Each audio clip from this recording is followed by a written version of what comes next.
श्री स्वामी समर्थ. जय जय स्वामी समर्थ. अनंत कोटी ब्रह्मांड नायक राजाधिराज योगीराज अक्कलकोट निवासी सद्गुरू श्री स्वामी समर्थ महाराज की जय. कशा आहात सर्व स्वामी भक्तांनो? तुम्ही सदैव आनंदी राहा हीच स्वामींच्या चरणी प्रार्थना.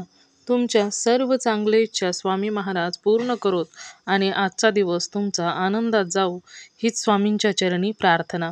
प्रथम तुम्हा सर्वांचं खूप खूप मनापासून स्वागत आहे. तुमच्या अनुभवांनी बनलेला भक्त आम्ही स्वामींचे या चॅनलमध्ये मी शुभांगी पोळ तुम्हा सर्वांचं खूप खूप मनापासून स्वागत करते. श्री स्वामी समर्थ. आणि स्वामींची भक्ती करत असताना प्रत्येक भक्तांना अनुभव मात्र खूप सुंदर सुंदर येत असतात आणि जेव्हा त्या भक्तांना अनुभव येतात तेव्हा तो भक्त स्वामींचा होऊन जात असतो. आयुष्य जगत असताना जेव्हा आयुष्य हे स्वामीमय होत असते तेव्हा मात्र कधीच कोणत्याही गोष्टीचं टेन्शन किंवा कोणत्याही गोष्टीचा विचार करण्याची गरज नसते. कारण स्वामी हे नेहमी म्हणत असतात की ज्याने भक्तीचा म्हणजे माझ्या भक्तीचा मार्ग पकडलेला आहे त्याच्या संपूर्ण आयुष्याचा योगक्षेम मी स्वतः चालवत असतो. त्यामुळे ज्या भक्ताने स्वामी सेवेचा मार्ग आहे त्या भक्ताच्या आयुष्यामध्ये साक्षात श्री स्वामी समर्थ संपूर्ण आयुष्य त्याचे चालवत असतात. कधीही कोणत्याही संकटे दुःख आली तर त्यांना साक्षात ब्रह्मांड नायक श्री स्वामी समर्थांना ओलांडून जावं लागत असतं. त्यामुळे तुम्हीच विचार करा की जर एखादा भक्त स्वामींच्या चरणाशी असेल आणि जर भक्त दुःख आणि संकटे आली तर स्वामी त्या दुःखांना आपल्या भक्तांपर्यंत कधीही पोहोचू देत नाहीत आणि भक्तांचं नेहमी रक्षण हे करतच असतात. असाच आजचा एका सुंदर अशा स्वामी भक्त ताईंचा अनुभव आहे आणि तो अनुभव ह्या शोभा पापडे या ताईंचा अनुभव आहे. खरोखरच खूप सुंदर असा अनुभव आहे. चला तर ऐकूया ताईंच्या शब्दामध्ये. चला तर मग ताई सांगायला सुरुवात करतात. श्री स्वामी समर्थ. श्री स्वामी समर्थ. काय चाललंय ताई? काय नाही, निवांत. तुमच्याकडेच काय चाललंय? आमच्याकडे काय नाही. अनुभव शेअर करायचा आहे. हा, आमची आजी आहे ना, हा. आजारी होत्या, ऍडमिट केलं होतं. नाव सांगताय का ताई? हा, नाव सांगताय तुमचं? तुम्ही ओळखतावाले मला शोभाताई म्हणून. हा, शोभाताई पापडे. पापडे. अच्छा अच्छा. हा, नाही. वाळकी होतं, वाळकी. बरं. हा, तर लय जुलाब होत होते. ऍडमिट केलं तर पेशा पण कमी झाल्या होत्या.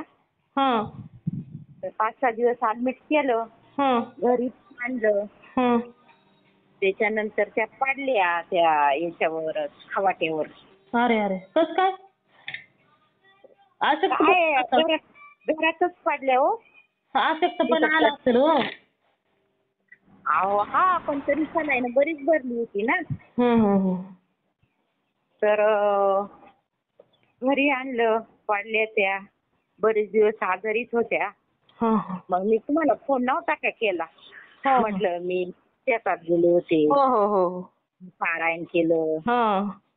तर तेव्हापासून मी 11 वेळा तारक मंत्र बोलतेच. आणि ते तीर्थ आहे ना, ते दररोज आजीला देत होते. तर आजी मग आता सावरल्या. म्हटलं बरं झालं स्वामींनी चांगलं केलं. वय किती आहे ताई? किती? वय जवळ 85च्या पुढे. बापरे. हा, भरपूर वय आहे की मग.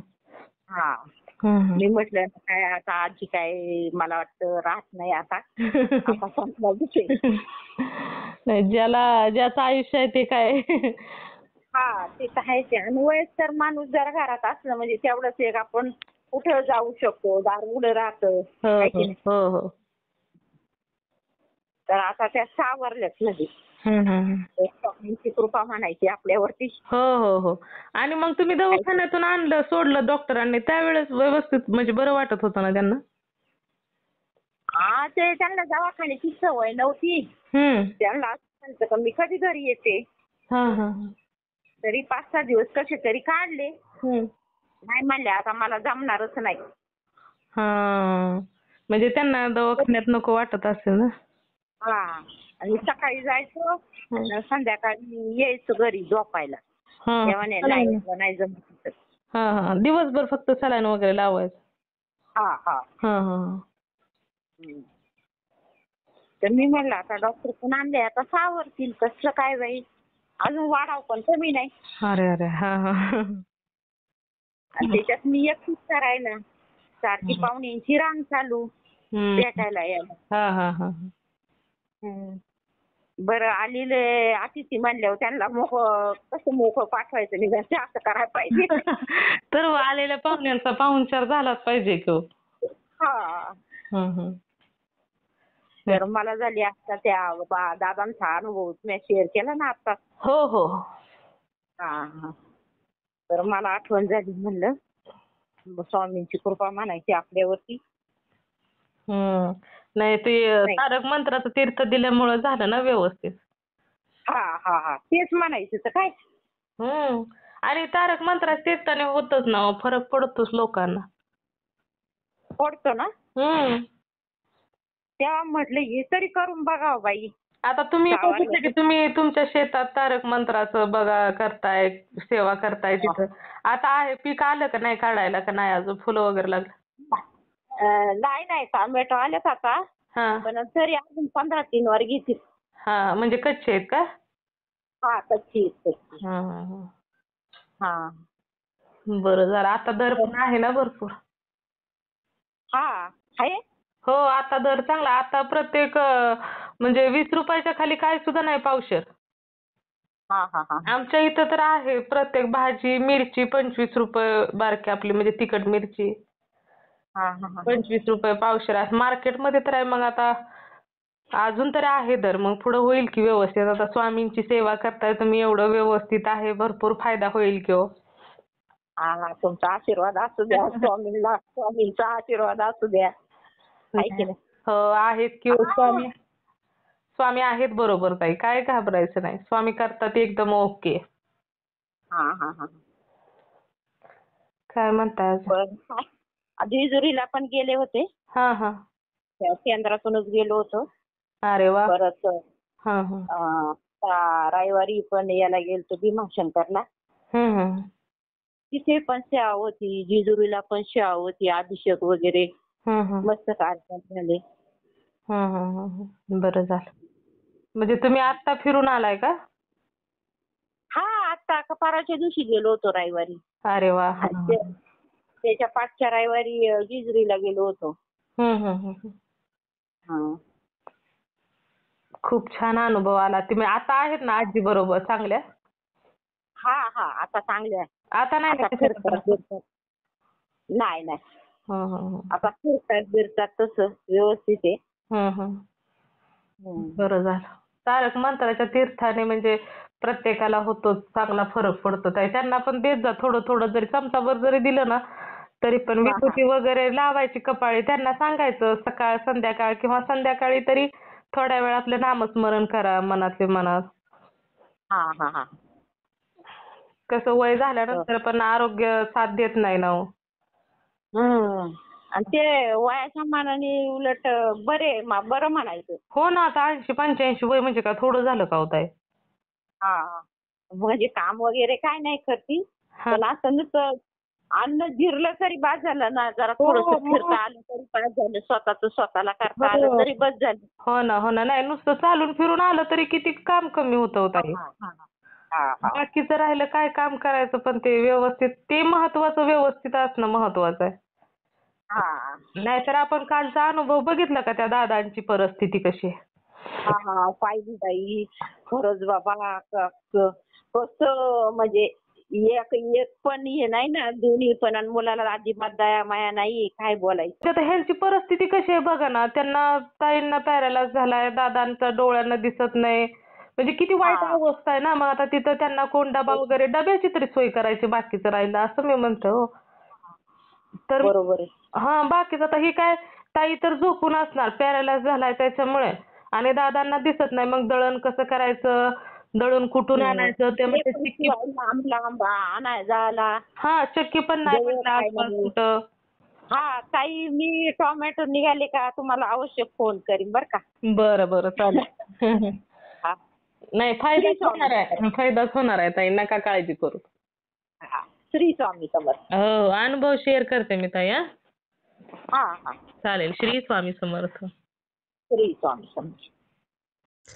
मित्र आणि मैत्रिणींनो, बघा या ताईंचे अनुभव, असे अनुभव जेव्हा स्वामींच्या सेवेमध्ये असल्यानंतर स्वामी हे नेहमी आपल्या भक्तांचे रक्षण करत असतात. कधीही कोणत्याही वेळी भक्तांना तारून नेत असतात. अशाच पद्धतीने ताईंच्या सेवेने, त्या तारक मंत्राच्या तीर्थाने त्यांच्या आजीला किती बरं वाटलेलं आहे, त्यांचा पूर्ण आजार बरा झालेला आहे.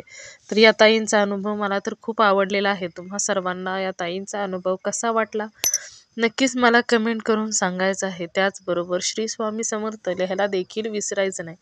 तुम्हाला जर स्वामींचा एखादा अनुभव आलेला असेल तर मी इथे नंबर दिलेला आहे. या नंबरवरती तुम्हाला आलेला स्वामींचा अनुभव हा नक्की शेअर करायचा आहे. आणि जेव्हा तुम्ही एक अनुभव शेअर करता तेव्हा स्वामी तुम्हाला अजून सुंदर सुंदर अनुभव तर देतातच, त्याचबरोबर तुमचा एक अनुभव ऐकून खूप लोकांना मदत देखील होत असते. आणि त्याचबरोबर तुम्ही जर एखादा अनुभव शेअर केला आणि तुमचा अनुभव ऐकून जर एखादा व्यक्ती स्वामींच्या सेवेमध्ये आला तर याचे पुण्य तुम्हालाच मिळणार आहे. त्यामुळे तुम्हाला आलेला स्वामींचा अनुभव हा नक्की शेअर करायचा आहे. कारण ब्रह्मांड नायक श्री स्वामी समर्थांनी तुम्हाला अनुभव दिलेला आहे.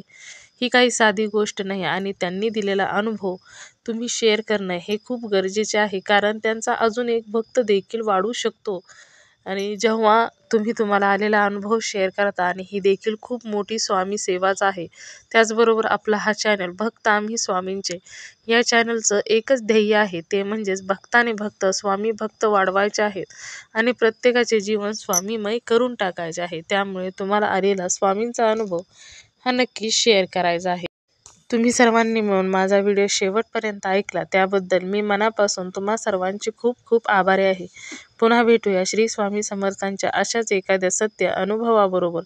तोपर्यंत तुम्ही सर्वजण नेहमी सुखी राहा, समाधानी राहा, आनंदी राहा आणि श्री स्वामी समर्थांचं नामस्मरण करत राहा. कारण नामस्मरण करण्यासाठी कोणत्याही वेळेची, काळेची, कशाची सुद्धा गरज लागत नाही. कोणतेही नियम अटी नाहीत. तुम्ही कधीही कोणत्याही प्रकारे कोणतंही काम करत असताना देखील नामस्मरण करू शकता. त्यामुळे नामस्मरण, कितीही बिझी लाईफ असली, तुम्हाला कितीही वेळ नसला तरी देखील तुम्ही काम करत करत, प्रवास करत करत सुद्धा नामस्मरण करू शकता. त्यामुळे नामस्मरण हे नेहमी करत राहायचं आहे. कारण स्वामी म्हणतात की जिथे माझं नाव घेतलं जाईल तिथे मी नेहमी असेल. मग तुम्हीच विचार करा की तुमच्या तोंडात जर सतत श्री स्वामी समर्थ हा षडेक्षरी मंत्र, नामस्मरण जर सतत चालू असेल तर स्वामी नेहमी तुमच्याच बरोबर राहणार आहेत. त्यामुळे नामस्मरण हे नेहमी चालू ठेवायचं आहे. तर श्री स्वामी समर्थ. जय जय स्वामी समर्थ. धन्यवाद.